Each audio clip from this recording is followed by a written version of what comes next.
بسم اللہ الرحمن الرحیم۔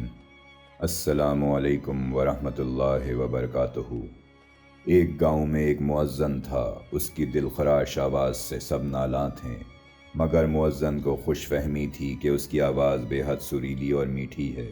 جب وہ اذان دیتا، سننے والے اپنا سر تھام لیتے، معصوم بچے اپنی ماؤں سے لپٹ جاتے، راہگیر کانوں میں انگلیاں دے لیتے، غرض مرد و عورت، بڈھے جوان اور بچے اس کی کرخت آواز سے پریشان ہو جاتے تھے۔ اہل محلہ نے بارہا اسے نرمی سے سمجھایا کہ تیری آواز اس قابل نہیں کہ تو اذان دے، ایسی بھیانک آواز سے اذان دینا شریعت میں منع کیا گیا ہے۔ محلے والوں کی جان اس سے عذاب میں تھی، سننے والوں کی نیند حرام ہو جاتی تھی، سروں میں درد ہونے لگتا تھا۔ آخر تنگ آ کر سب نے صلاح و مشورہ کیا کہ کسی طریقے سے اسے مسجد سے فارغ کرنا چاہیے۔ سب نے دل کھول کر مؤذن صاحب کی مالی خدمت کی اور عرض کرنے لگے، ہم آپ کے لہن داؤدی سے بہت مستفیض ہوئے، آپ نے بہت خدمت کی، اب کچھ عرصہ آرام کیجیے۔ ایک قافلہ مکہ معظمہ جا رہا تھا، مؤذن صاحب حج کی سعادت حاصل کرنے کے لیے اس قافلے میں شامل ہو گئے۔ سفر کی پہلی منزل میں قافلہ ایک بستی کے قریب جا کر رکا، جس میں زیادہ آبادی کافروں کی تھی۔ عشاء کی نماز کا وقت ہوا تو اس مؤذن نے اللہ کا نام لے کر اذان دینی شروع کر دی۔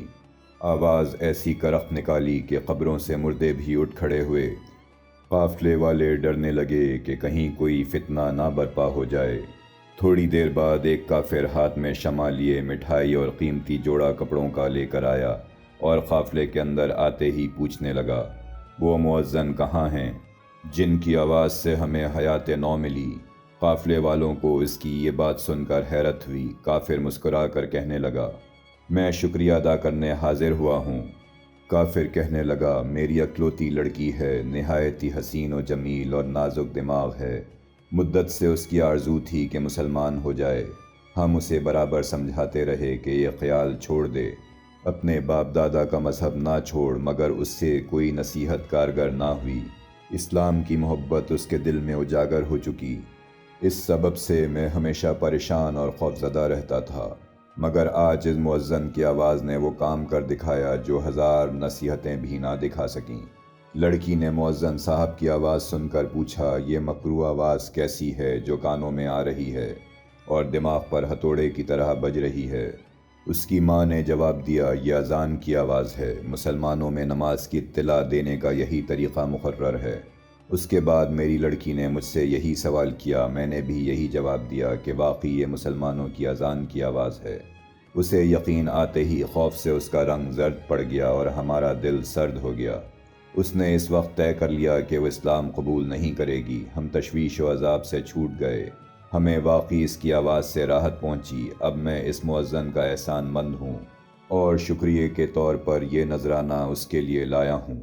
کافر مؤذن سے بغل گیر ہو کر دعائیں دینے لگا اور کہنے لگا، جناب آپ میرے محسن ہیں، آپ نے آج وہ احسان مجھ پر کیا ہے کہ ساری زندگی آپ کا غلام رہوں گا۔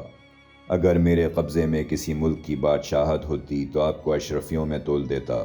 آواز حق بلند کرنا یعنی تبلیغ دین کے لیے بھی مناسب لوگوں کا انتخاب ہونا چاہیے۔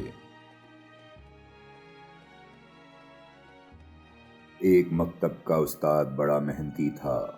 مکتب کے بچے استاد کی طرف سے مسلسل محنت اور پڑھائی کی وجہ سے تھک گئے تھے۔ انہوں نے کچھ دن رخصت حاصل کرنے کی تدبیر کی۔ ایک دن سب طالب علموں نے بیٹھ کر پروگرام بنایا، جب استاد صاحب کلاس میں آئیں تو سلام لیتے وقت باری باری یہ کہیں گے کہ استاد جی اللہ خیر کرے، آپ کا چہرہ زرد محسوس ہو رہا ہے۔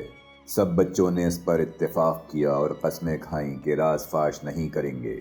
دوسرے دن مکتب میں جب استاد صاحب تشریف لائے، سلام لیتے وقت ایک بچے نے بڑی ذمہ داری سے ہمدردانہ طور پر عرض کیا، استاد جی اللہ خیر کرے، آج آپ کا چہرہ کیوں زرد محسوس ہو رہا ہے؟ استاد نے کہا، میں تو اچھا بھلا ہوں، تو یوں ہی بک بک کر رہا ہے، جا اپنی جگہ پر بیٹھ اور اپنا کام کر۔ اسی طرح دوسرے طالب علم نے سلام عرض کرتے وقت کہا، استاد جی نصیب دشمنا، آپ کچھ بیمار محسوس ہو رہے ہیں۔ استاد صاحب کے دل میں کچھ وہم سا پیدا ہو گیا۔ دوسرے ہی لمحے تیسرا طالب علم آیا، اس نے بھی جھک کر سلام عرض کیا اور کہا کہ آپ کچھ بیمار ہیں، اللہ خیر کرے اور ہمارے استاد جی کو بخیریت رکھے۔ الغرض ساری کلاس نے استاد کو بیمار بتایا۔ اس کا وہم بڑھتے بڑھتے یقین کے درجے تک پہنچ گیا۔ استاد جی کو صحیح سر میں درد محسوس ہونے لگا۔ استاد صاحب بیماری کے وہم سے سست ہو گئے۔ چادر اوپر لے کر آہستہ آہستہ گھر چلے گئے اور بچوں کو کہا کہ مجھے گھر آ کر سبق سنا دینا۔ استاد صاحب جب گھر پہنچے تو بیوی پر خفا ہونے لگے کہ تو میرا خیال نہیں رکھتی، دیکھ میرا چہرہ زرد ہو رہا ہے، جبکہ بچوں نے میری بیماری کی نشاندہی کی ہے۔ بیوی کہنے لگی آپ تو بالکل ٹھیک ہیں، آپ بیمار نہیں ہیں۔ استاد صاحب نے اسے جھڑک دیا اور کہا جا میرا بستر بچھا دے۔ استاد صاحب بستر پر لیٹے۔ ان کے شاگرد بھی آن پہنچے، چارپائی کے گرد اونچا اونچا سبق پڑھنے لگے۔ لڑکوں نے گھر سر پر اٹھا لیا۔ استاد صاحب نے کہا کم بختوں، تمہیں پتہ نہیں میں بیمار ہوں اور تم شور مچا رہے ہو، میرا سر پھٹا جا رہا ہے، جاؤ اب چھٹی کرو، جیتا رہا تو پڑھاؤں گا۔ لڑکے دل ہی دل میں ہنستے ہوئے گھروں کو بھاگ گئے۔ گھر والوں نے پوچھا تم بے وقت کیوں آ گئے؟ انہوں نے کہا ہمارے استاد صاحب بیمار ہو گئے ہیں۔